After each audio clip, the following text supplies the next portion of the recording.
Welcome to GovCast. I am your host, Managing Editor Amy Kluber. The overall cybersecurity field is largely unrepresentative of women. Some evaluations put that number at 13% of the cyber workforce.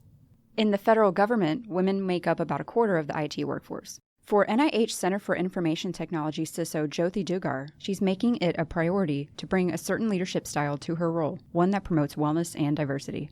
She explains how this approach is empowering her staff to become better leaders and why it's necessary in government IT and in the cyber field especially. Jothi, thank you for joining us on GovCast. Thank you very much. I'm glad to be here. NIH is one of the largest federal health agencies. What does your role at its Center for Information Technology entail? So my primary role is the Chief Information Security Officer for NIH CIT, but I've in a great position. I do a variety of other things as well. That's truly my passion, is to bring employee wellness to the community there, bring in the passion for diversity, especially in the cyber field and technology. And I do a lot of mentoring, which I'm also really passionate about, and really empowering the people of the organization. What led you to working with the NIH to begin with? So that takes me back to a long ways. I started with the DoD since high school. I had a lot of summer programs, summer internships with the Department of Defense, and I stayed there for quite a while, pretty much until a few years ago when I joined NIH. So I just wanted to get a different perspective on things versus the DoD side of doing things. But I loved the DoD, but I wanted to help people more in a holistic way. So I thought I'll get into healthcare, and I've always wanted to be a doctor when I was young, just because I thought that would be a great opportunity to help people. So it's really funny how things worked out here, where I get to bring in technology and cyber, but in the healthcare field. How has your understanding of technology changed over time? Well, technology used to be synonymous with just computers. Everyone thought if you're technical, then you're really good with computers. But now the word technology just means so much and so different depending on how and what it's used for. I would have never thought in a million years that you could use artificial intelligence and robots to do surgeries on humans. So I think just the aspect of technology is getting bigger and bigger every day and exciting. The cybersecurity industry, as we know, it's seeing a large shortage in professionals. There have been various reports that say women in cybersecurity are a severe minority, perhaps as low as 11% globally. Do you feel empowered as a woman in this space? My passion is to empower women in this space. As a female growing up in technical fields, I was an electrical engineering major. I was one of the few, if not the only, women in that major in that college. I found that you have to empower yourself and dream big. You can't limit yourself based on your current skill set. You have to just dream of yourself in the position that you want to be, and you will get there. And also the key factor to that is believing that you will get there and not having any doubts about that. And I truly feel that, all my dreams have come true. Just imagining myself in this position where it's not just a technical position for me. I'm able to do everything and bring my passion to my work all in one place. As a woman CISO, what are some of the struggles women pursuing STEM professions face in general? In my opinion, there's two parts to this. One part is the corporate world struggles of providing ourselves to others as women, especially when we take on leadership roles in male-dominated professions. The other part is our inherent struggles as women that we face daily just by being feminine and being women. We feel the need to put on a masculine mask to do our jobs, and we feel sometimes that we have to do it as well as the men do, and we don't give ourselves the credit of just being genuine in our bodies ourselves and staying in our feminine energies. And sometimes that's categorized falsely as being weak, which is completely a mistake, because I truly believe that feminine energy is the strongest energy you could be. So sometimes we hold ourselves back from taking risks due to the chance of failure, when it's really not a failure, it's just lessons learned. Feminine energy, I like that. It is really time for we as women to rise in the world and just to be our natural selves, not feel the need to pretend like we have to be as good as the men. We are good just the way we are. Did you have your own female mentor growing up? I did not. I looked at other women out there that are making an impact in the world, like Mother Teresa and people like that. But I knew I didn't want to only do that. Like I wanted to make an impact in areas where I didn't see the women at, like technology and cyber. So I feel like that is the biggest, I think, regret I had growing up, but I didn't want our younger generation to grow up with those kinds of regrets. So that's why I'm really passionate about being that mentor and being that role model for as many people as I can with the younger generation, but also for other women out there to really show them that you can have it all. You know, I have 3 kids, happily married. I have 2 side businesses, and I'm a CISO at a really awesome agency. And you know, I wake up every day just feeling excited and happy to make that change. And I think if I can do it, anyone can. Well, that really is an inspiration to a lot of women, especially in this space, that you don't have to pick just one track. You have all these things. You have your life. You have important work in cybersecurity, for example. And I think maybe you yourself are probably a mentor to a lot of aspiring females. Yes. I started going to speak at different schools and colleges to start young, because I noticed that once you've hit the job field, it's not that it's too late, but you have to start even younger than that and just train our girls right from a grade school level to believe in themselves, to aim high. And if they find sports or fields that they want to be in, and currently it's you don't see girls, are like, that's okay. Like, you can be the first person. You know, you're gonna fail. That's okay. Just pick yourself back up and learn the lesson from that and keep moving. It doesn't mean that you just have to stop there and, oh, this is not for me. What is the impact of a lack of diversity in STEM professions in general, especially cybersecurity? STEM careers are often referred to as purely technical, and cyber included. For me, what I see in STEM, and especially in cyber, is that you cannot be successful in just learning technology. You have to be a well-rounded person. And this goes for males or females, doesn't really matter.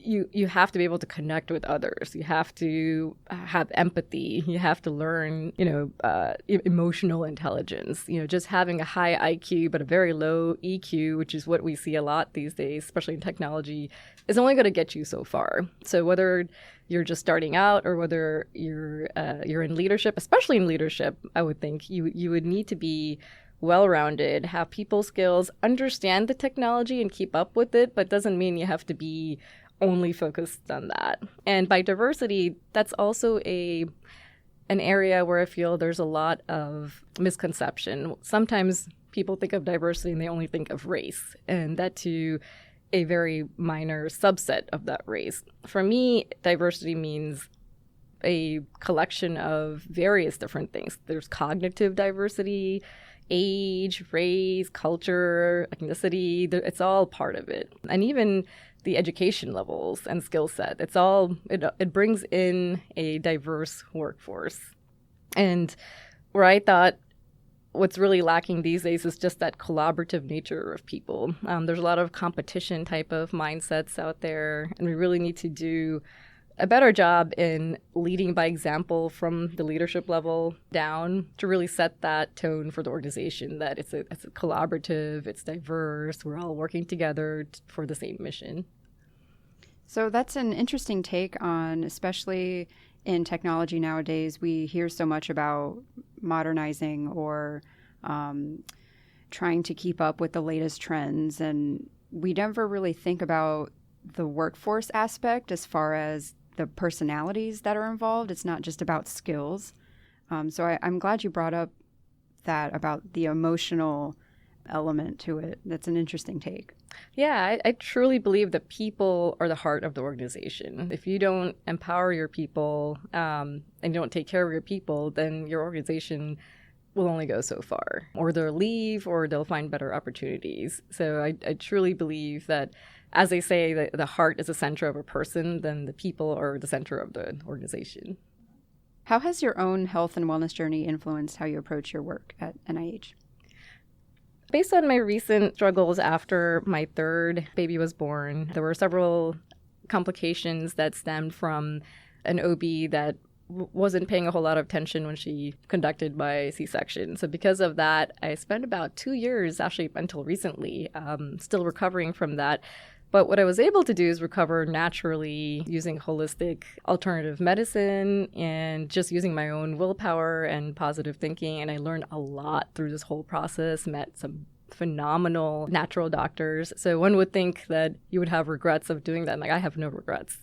Of course, at that time, when it first happened, I might have had some questions, but I truly believe it's all meant to be, and it happened for a reason. Now, because of that, it was able to change my whole perspective on life. So before, I used to just live by default and just kind of go about my day and not really pay too much attention to it. Now I live by design. Like, every minute of my day, it has a purpose to it. So I'm not just wasting time wondering what's next. It helps with time management. It's also enabled me to bring a holistic and integrative viewpoint to my work as well as my life. So when I go into work, I'm able to come in a good, positive frame of mind and with a mission and a purpose to serve others. And also I can see things in a much more integrative way.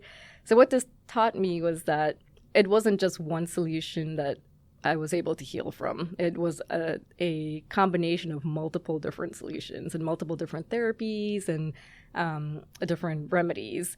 And it also, so it's more of an integrative. And I also had to think of it as a holistic mind, body, energy type of approach. So if you have a negative mindset, whatever remedies you try to do, it's not going to work. And so I was able to kind of change the mindset, think positive, be positive, and then suddenly everything just started connecting the dots, or ideas will come to you. So I brought that to the workforce, really. So, and I look at cyber in that same manner. It's not, there's no silver bullet out there. You can't just implement one tool or one solution and that's it, you're 100% safe now.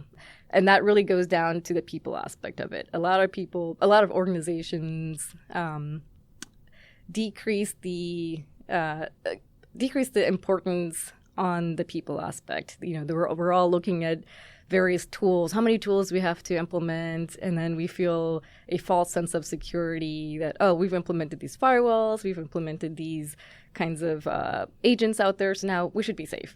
And then really all it takes is one person to do a small mistake, and that's what they call insider threats, sometimes referred to as a malicious act. It doesn't have to be malicious. It could just be a very simple mistake that a person clicked on a link and now your network is in question. So if you really focus on the people aspect, changing the culture, changing the mindset, empowering your people to do the right thing even when they're not being watched, and that's key. Just like with kids.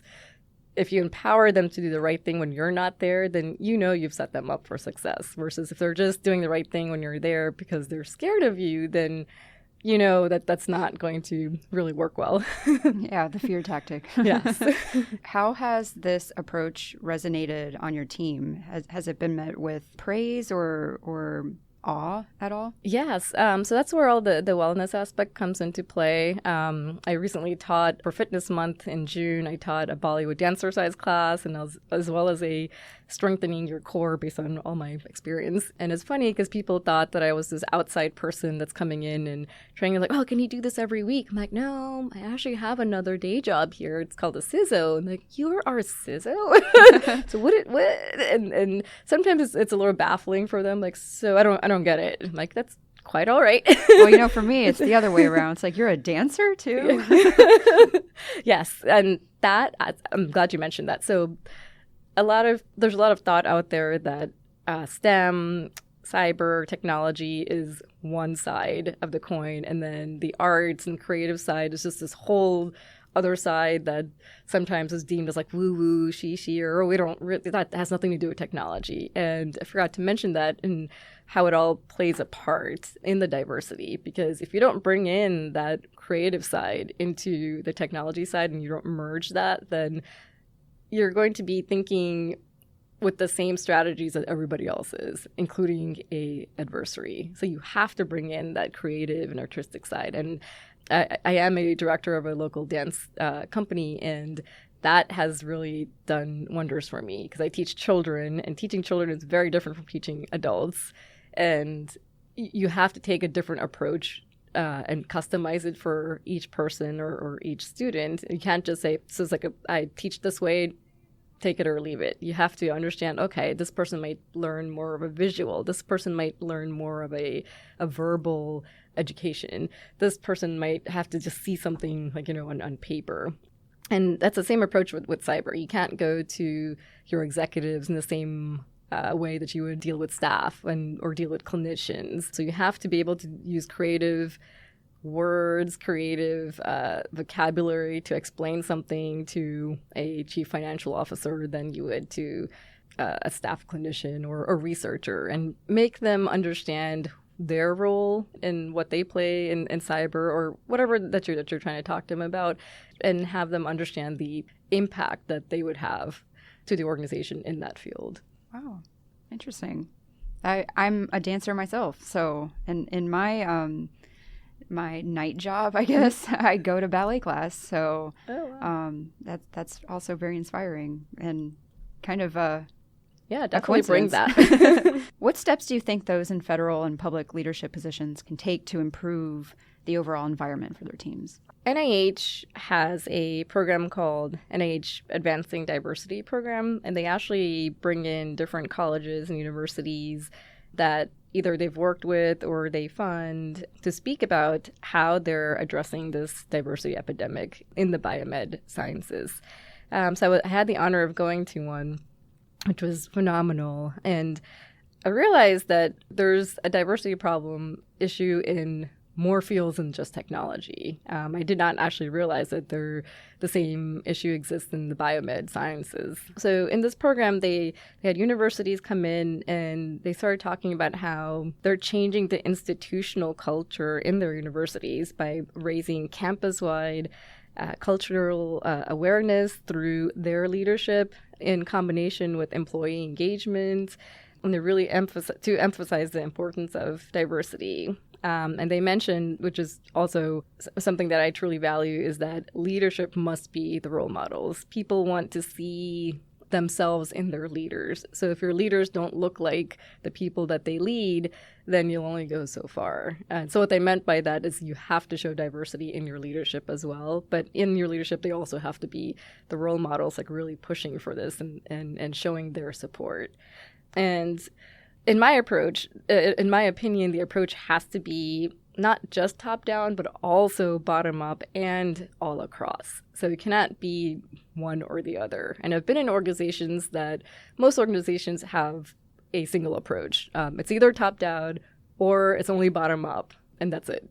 And I think you've seen the pros and cons of either or. So it really has to be more of a collaboration. Like the role model, the leaders have to be the role models and promote the cause from top to bottom.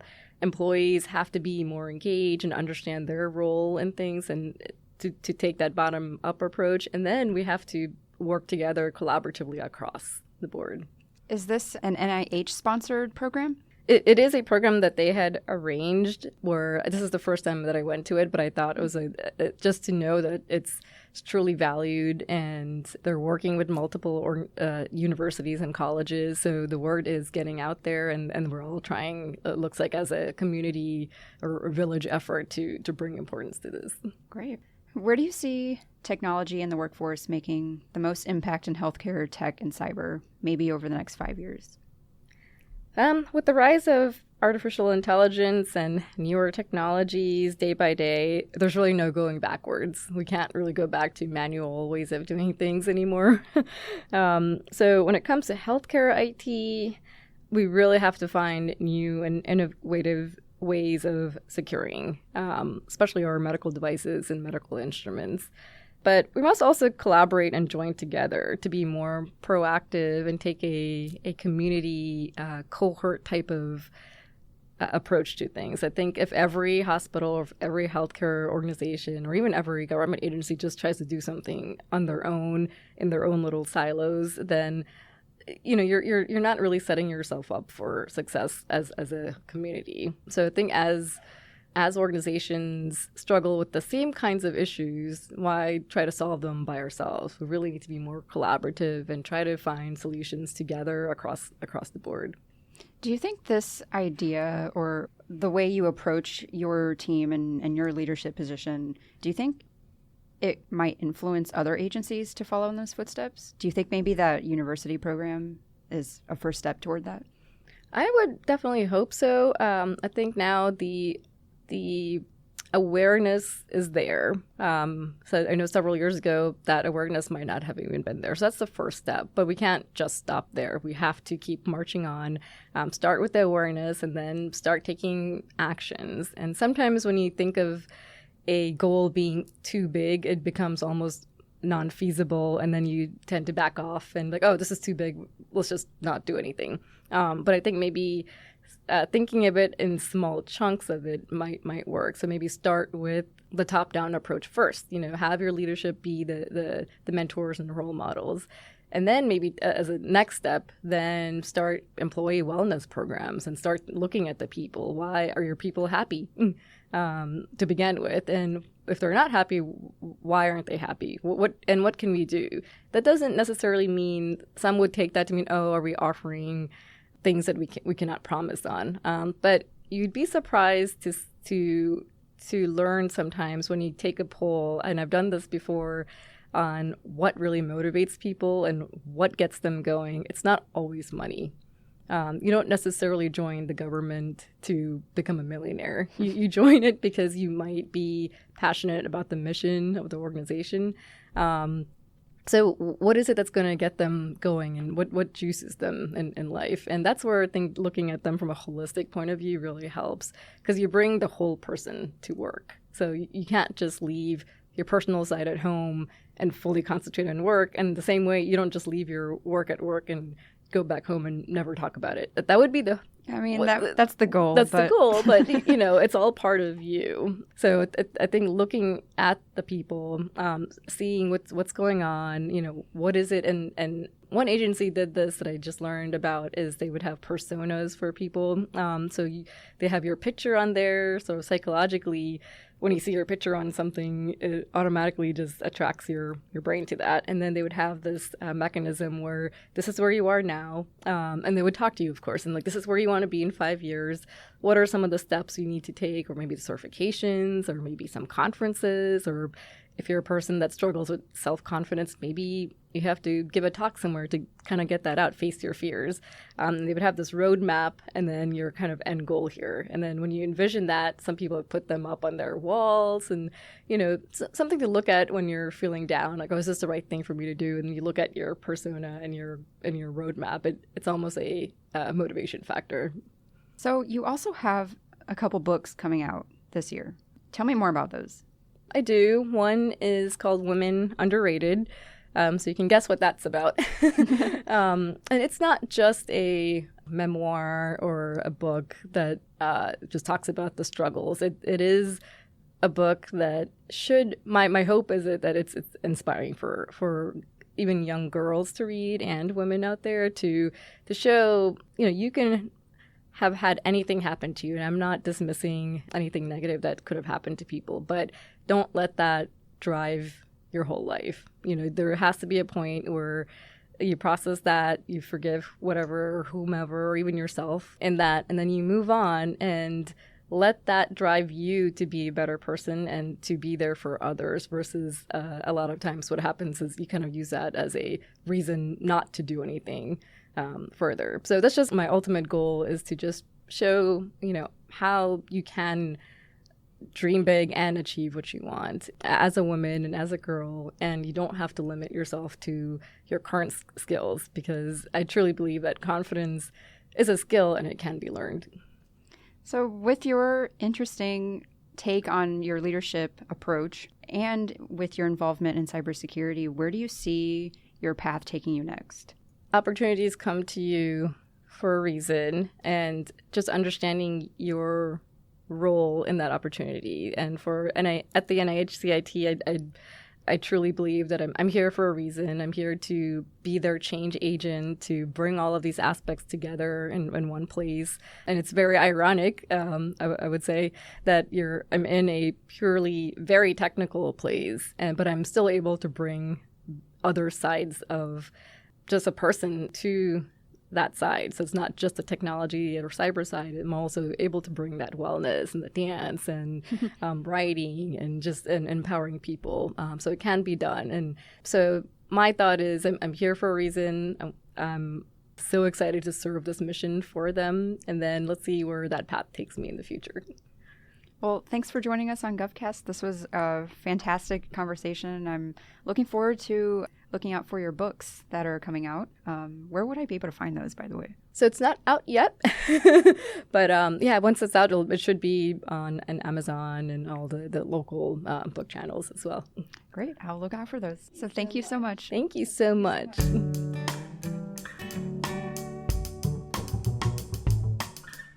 GovCast is a production of Government CIO Media and Research.